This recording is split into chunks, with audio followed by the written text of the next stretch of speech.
Apa itu feodalisme? Pengertian feodalisme. Feodalisme adalah sistem kekuasaan yang berkembang di masa lalu, khususnya di Eropa, pada abad pertengahan. Dalam sistem ini, tanah menjadi sumber utama dari kekuasaan. Siapa yang punya tanah, dia yang punya kekuasaan.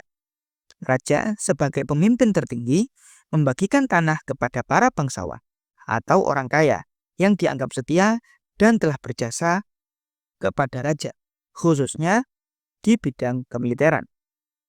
Tanah-tanah tersebut kemudian dikelola oleh para bangsawan, yang mana mereka menyuruh petani untuk bekerja di lahan itu. Petani harus menyerahkan sebagian besar hasil panennya kepada para bangsawan, dan sebagai balasan, mereka mendapat pelindungan dari serangan musuh. Struktur masyarakat dalam feodalisme. Masyarakat dalam sistem feodal terbagi secara jelas dan kaku dalam beberapa tingkatan, seperti sebuah tangga sosial. Raja berada di puncak kekuasaan meskipun tidak selalu memiliki kendali penuh. Bangsawan atau tuan tanah menerima tanah dari raja dan menjadi penguasa lokal. Kesatria atau tentara bertugas menjaga keamanan wilayah bangsawan.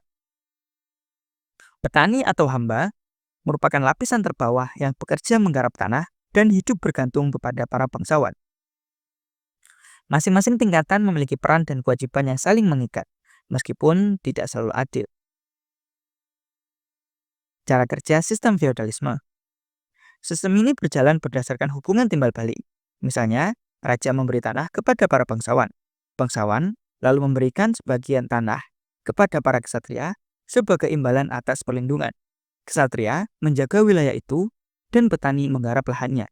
Semua terikat dalam sistem perjanjian, kamu kerja, nanti aku lindungi. Feodalisme menciptakan ketergantungan antar kelompok, di mana kelompok bawah tunduk dan melayani kelompok atas demi keamanan dan kelangsungan hidup.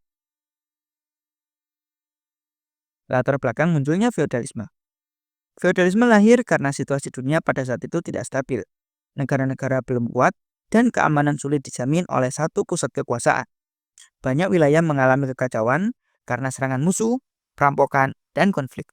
Dalam kondisi seperti ini, raja membutuhkan bantuan para bangsawan untuk menjaga dan mengatur wilayah. Maka, tanah dibagikan sebagai bentuk kerjasama. Bangsawan bertugas menjaga ketertiban di wilayahnya masing-masing dan mengatur masyarakat yang berada di strata bawahnya.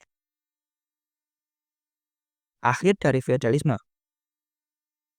Seiring perkembangan zaman, feodalisme mulai runtuh. Ada beberapa faktor yang menyebabkan hal tersebut bisa terjadi. 1. Kota-kota mulai tumbuh, dan masyarakat mulai hidup dari perdagangan bukan dari pertanian saja. 2. Uang menjadi penting, menggantikan peran utama tanah dalam ekonomi. 3. Raja-raja baru yang kuat mengambil kembali kekuasaan dari para bangsawan. 4. Rakyat kecil, terutama petani, mulai menolak ketimpangan dan ingin hidup lebih bebas. Feodalisme tak lagi sesuai dengan zaman yang berubah. Dunia menuju pada pembentukan negara modern yang lebih terpusat dan lebih teratur. Feodalisme dapat dirangkum dalam satu kalimat. Orang yang punya tanah adalah orang yang punya kuasa. Meskipun sistem ini telah hilang secara formal, pola pikir feodal dan ketimpangan sosial kadang masih terlihat dalam kehidupan modern. Seperti dalam sistem kekuasaan yang terlalu sentral, budaya patron klien, atau ketergantungan masyarakat pada tokoh tertentu. Mempelajari feodalisme membantu kita memahami sejarah kekuasaan dan pentingnya keadilan sosial. Dari situ, kita bisa menyadari perlunya pemerintahan yang adil, pemerintahan yang demokratis, dan pemerintahan yang berpihak kepada rakyat kecil.